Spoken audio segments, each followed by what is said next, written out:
댓글로 남겨주시면 제가 맞추시는 분에게 커피 쿠폰. 커피 쿠폰이라도.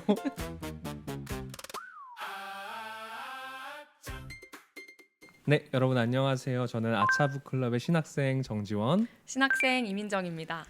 네, 저희는 오늘 화요일이죠. 화요일 9시에 수업 마치고 이제 신학생들끼리 모여서 북토크를 나누고 있는데요. 어떤 수업 들으셨나요?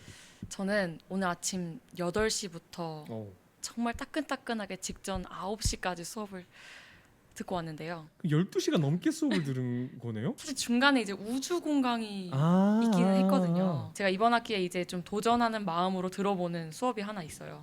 그 수업이 바로 기원 이론과 과학 신학. 이름만 들어도 지금 네? 눈이 부르르 떨리는 그런 수업인데요. 네. 내가 신학생일 때가 아니면 절대 들을 수가 없겠다. 절대 안 듣겠다. 기원 이론. 네, 하는 생각이 들어서 그 수업을 신청하게 됐어요. 또 그게 사실 야간 세미나 수업이거든요. 아. 저는 야간에 낭만이 있을 줄 알았어요. 이제 여름이 되기 시작하고 선선한 바람이 불기 시작하면 수업 마치고 딱 나오는 그 여름밤. 아. 근데 그냥 많이 피곤하기만. 제가 멘트를 들어보니까 좀 피곤하신 것 같아요. 그래서 오늘 책에 대해서 한번 같이 나눠 보시죠. 오늘 우리 어떤 책 같이 읽었죠? 네, 오늘 저희가 북토크를 함께 나눠볼 책은 팀 켈러의 죄를 말하다라는 책인데요. 이 책 한번 소개해 주시죠. 네, 팀 켈러 죄를 말하다 하는 이 책은요. 여기 소주제로 이런 타이틀이 나와 있어요. 세상 모든 문제 이면의 핵심. 세상 모든 문제 이면의 핵심이 뭘까? 하는 네. 궁금증이 들게 하는 이 책은요. 팀 켈러 목사님께서 소천하시고 나서 이제 나오게 된 책이에요. 그래서 사실 팀 켈러 목사님께서 직접 한자 한자 쓰신 건 아니거든요. 네네네. 이제 팀 켈러 목사님과 함께 있었던 그 팀이 팀 켈러 팀? 그런 드립하지 마시고요. 팀 켈러 팀이 이제 쓴 책인데요. 네네. 이 책을 통해서 결국에는 사람 안에 있는 죄가 무엇인지 또 우리 안에 있는 그 죄를 어떻게 해결해야 되는 건지 네네. 하는 그런 내용들이 많이 담겨져 있어요. 또 오늘이 맞아. 어떤 날이죠? 저는 사실 몰랐었는데 5월 19일이 팀 켈러 목사님이 소천하신, 오늘 녹화가 사실 5월 19일이거든요. 5월 19일이 팀 켈러 목사님이 소천하신 3주기 되는 날이라고 하네요. 더 의미 있는 나눔의 밤이 될 것 같습니다. 네. 사실 팀 켈러는요, 신학생이라면 이제 안 들을래 안 들을 수 없는 이름인데요. 너무 유명하신 분이고 또 책들도 많이 나와서 한 번씩은 다 읽어보시지 않았을까. 팀 켈러의 죄를 말하다 책을 한번 나눠 보도록 하겠습니다. 아차 북클럽 아차 아차. 책 읽어보셨을 때 네. 어떠셨어요? 사실 이제 두란노에서 이 책을 보내줬을 때부터 이 제목을 봤을 때부터 마음이 무거워지기 시작했어요. 네. 죄를 내가 말할 수 있을까? 음흠. 여전히 죄가 있는 사람인데 그 죄에 대해서 말할 수 있을까라는 생각에 마음이 무겁기도 했고, 그러면서 동시에 팀 켈러 목사님은 죄를 무엇이라고 말씀하셨을까? 팀 켈러 목사님은 이 죄에 대한 해답을 좀 주실 수 있지 않을까 네. 하는 그런 기대감을 가지고 책을 읽어보기도 했거든요. 맞죠. 네. 좀 어떠셨어요? 책 읽으면서? 저는 이 책을 읽으면서 이제 초반에 한 100쪽 읽지 않았을 때 책을 그만 읽고 싶다라는 생각이 들었어요. 왜냐하면 너무 찔리는 거예요. 이 책을 읽을 때마다 다 내 얘기 같고, 이 책 너무 불편하고, 그냥 제가 초반에 나누긴 했지만 정말 너무 많이 맞아서 약간 순살 치킨 됐다는 님 아세요? 그래서 너무 팩트 폭행을 많이 당해서 제가 순살 치킨이 되었던 그런 책이었습니다. 이 책을 보면서 너무 불편했지만 그럼에도 불구하고 읽어보길 참 잘했다라는 생각이 들었던 책인데요. 이 네. 책을 읽으시면서 어디가 그렇게 인상 깊었는지도 좀 나눠주시면 좋을 것 같습니다. 이제 죄는 무엇인가에 대해서 지금까지도 나름대로 생각해보고 우리 아이들에게 죄가 무엇인지에 대해서 설명해주고 회개기도로 이어질 수 있도록 그렇게 안내하곤 했었는데요. 네네. 아이들에게 죄가 무엇인지에 대해서 설명해줄 때 저는 이런 표현들을 정말 많이 사용했었어요. 어떤 표현이요? 어떤 표현이냐면 죄는 하나님과 나를 멀어지게 하는 모든 것이다. 하나님과 나를 멀어지게 하는 그것이라면 그것이 다 죄가 될 수 있다. 내가 정말 좋아하는 게임, 내가 정말 맛있게 먹는 음식, 그게 어떤 것일지라도 그게 나와 하나님 사이를 멀어지게 만들고 하나님 얼굴 앞에서 내 얼굴을 막 가리고 싶게 만드는 그런 것들이라면 그게 죄가 될 수 있다. 그게 죄다. 그래서 우리는 하나님보다 이걸 더 많이 사랑했어요. 하나님, 제가 하나님보다 이걸 더 좋아했어요. 이것과 더 시간을 많이 보냈어요. 하고 고백하는 시간이 회개기도 시간이라고. 그게 죄를 고백하는 거다. 그게 죄다. 하고 알려주곤 했거든요. 그렇게 우리 아이들에게도 죄에 대해서 이야기해주고 죄에 대해서 나누고 회개하는 그런 시간을 가졌는데요. 이제 이 책을 읽으면서도 죄에 대한 내용을 이렇게 정리되어 있던 게 있더라고요. 모든 영광과 선과 아름다움과 조화의 근원이신 하나님을 다른 무엇보다도 더 많이 사랑해야 하는데 그러지 않는 것이 죄다 하는 죄의 정의가 있었어요. 그래서 정말 우리 아이들에게 가르쳐 주었던 게 하나님보다 더 많이 무언가를 사랑하는 것 자체가 죄가 맞구나 하는 걸 다시 한번 생각할 수 있어서 참 인상 깊었던 부분입니다. 저도 인상 깊었던 부분은 이 죄를 정의를 하면서 아까 말씀드린 순살 지킨 가장 뼈를 때렸던 챕터가 있는데요. 한번 소개하고자 해요. 하나님의 명령에 99%를 순종한 것은 순종한 것이 아니다. 하나도 순종하지 않은 것이나 마찬가지다. 하면서 제가 코멘트를 100%만이 진짜 순종이라고 써놨거든요. 사람의 눈으로서는 내가 이 정도까지 순종했으면 된 거 아닌가? 하나님이 말씀하셨으면 이 정도까지만 내가 해도 좋은 거 아닌가? 이게 순종이잖아 라고 생각을 했었는데요. 100% 순종이 아니면 정말 순종이 아니더라고요. 그래서 사울의 모습을 통해서 저의 모습도 좀 볼 수 있었던 대목이었습니다. 자기 기만에 대한 내용이 이제 그 다음 페이지에 바로 있잖아요. 맞아요. 자기 기만은 이 책에서 도대체 뭐라고 이야기했을까요? 그래서 제가 느끼기에는 그 자기 기만을 이제 세 파트, 남 탓으로 돌린다, 그리고 내가 잘한 부분에만 몰두한다, 그리고 세 번째는 내 죄를 축소한다. 이게 약간 자기 기만에 드러나는 모습이라고 생각이 되는데요.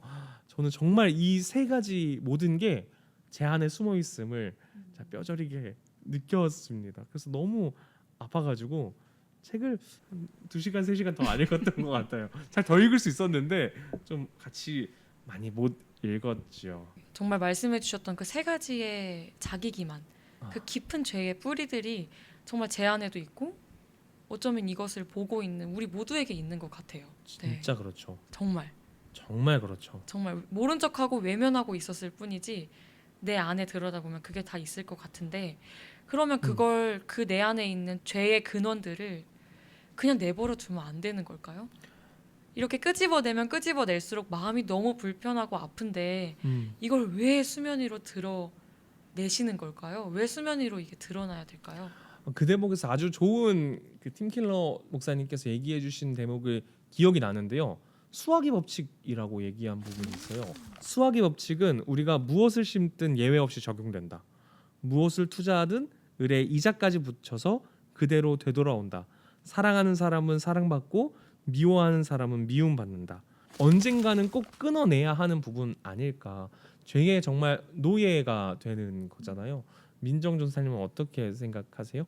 우리가 그 죄를 기억하고 그 죄를 직면하고 죄를 해결해야 되는 그 이유, 그리고 하나님이 그걸 굳이 들춰내시는 이유는 바로 하나님이 잃고 싶지 않아서 하는 마음 때문이시래요. 그래서 요나에 대한 이야기를 하면서 이 책은 이야기하고 있었는데요.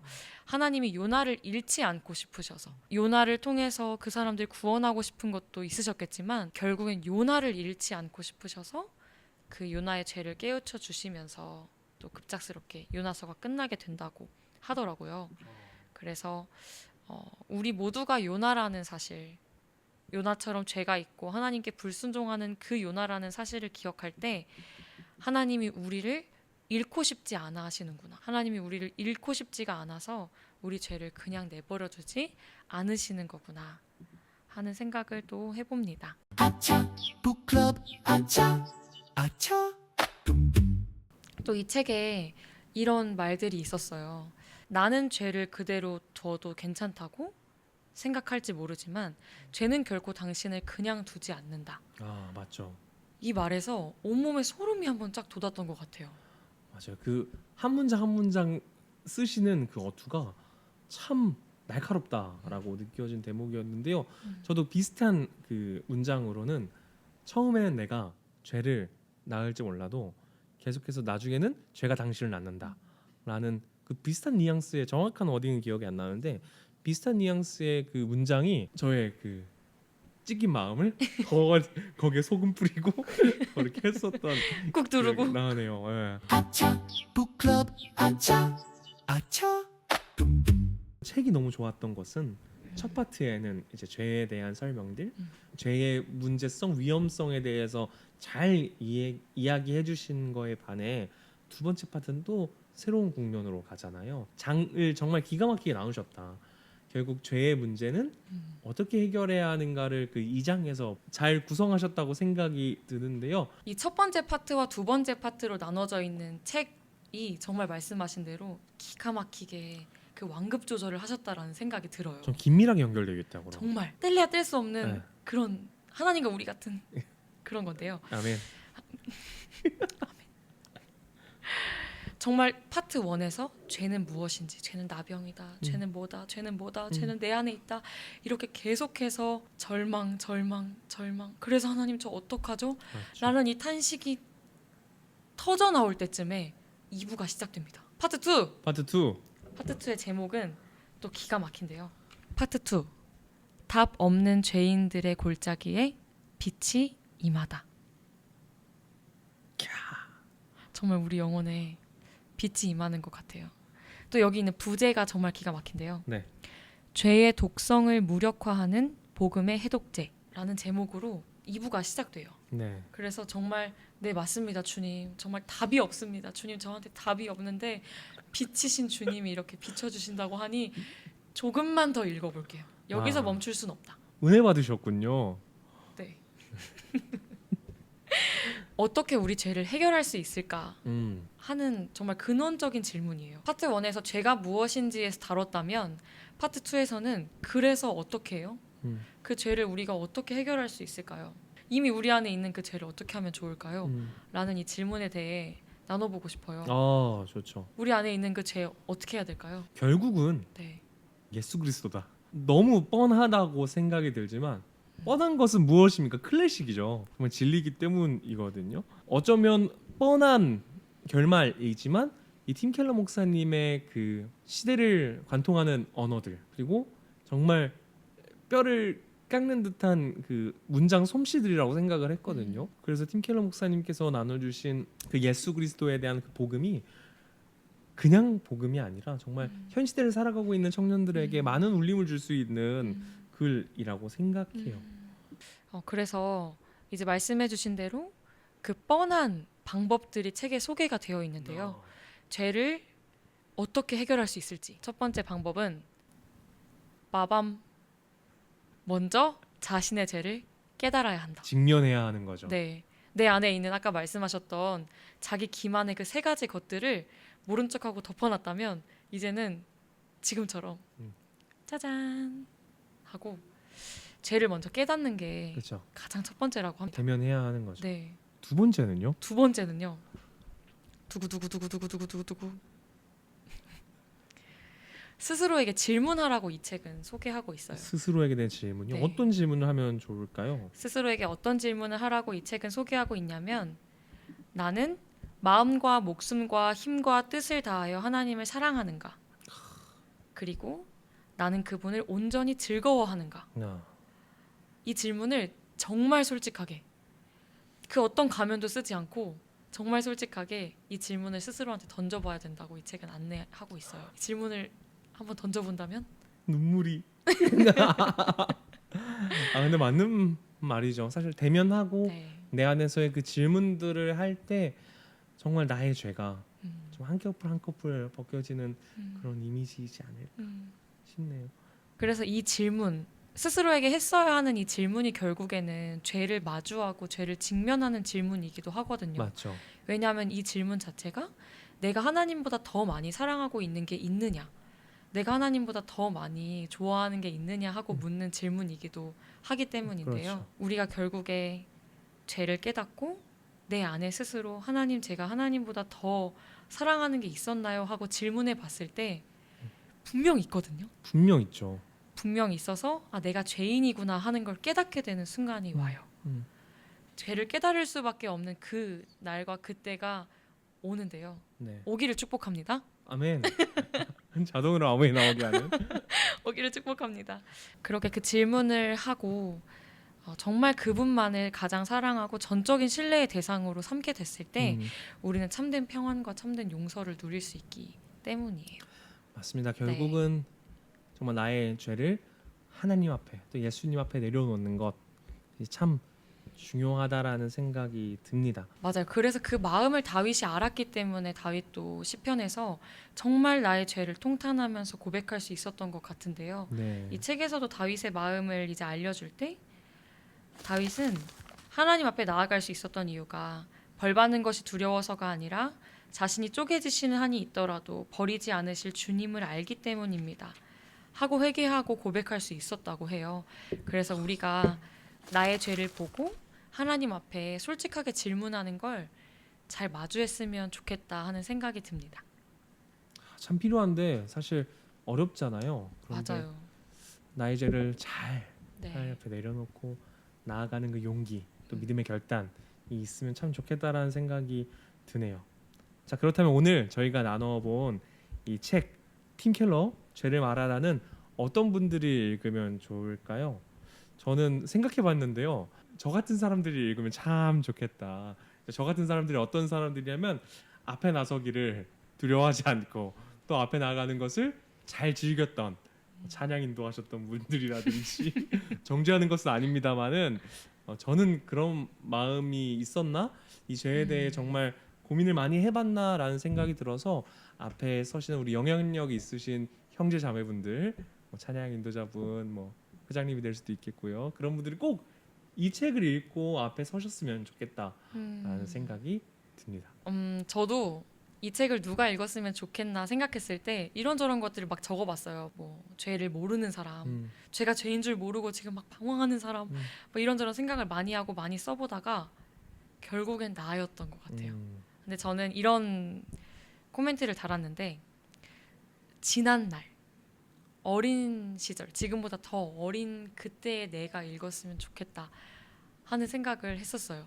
지난 날 어린 시절의 나는 어떤 사람이었냐면 내가 얼마나 소중한지를 몰랐던 사람이거든요. 그래서 지금 내가 얼마나 소중한지 모르고 나의 가치를 모르는 사람들이 이 책을 읽었으면 좋겠다 하는 생각이 들어요.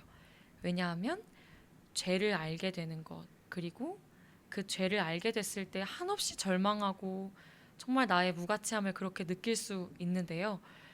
거기서 우리가 다시 일어설 수 있고 다시 시작할 수 있는 이유는 그 무가치한 나에게 예수님께서 얼마나 가치 있는 것들을 해주셨는지 그걸 알 때 나의 가치를 또 알 수 있게 되는 것 같아서 그래서 그런 사람들한테 이 책을 추천하고 싶습니다.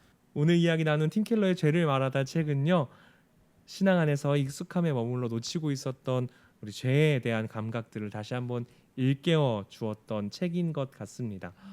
오늘 어떻게 보셨는지는 잘 모르겠습니다만 오늘도 봐주셔서 참 감사하고 저희는 다음 책으로 찾아오도록 하겠습니다.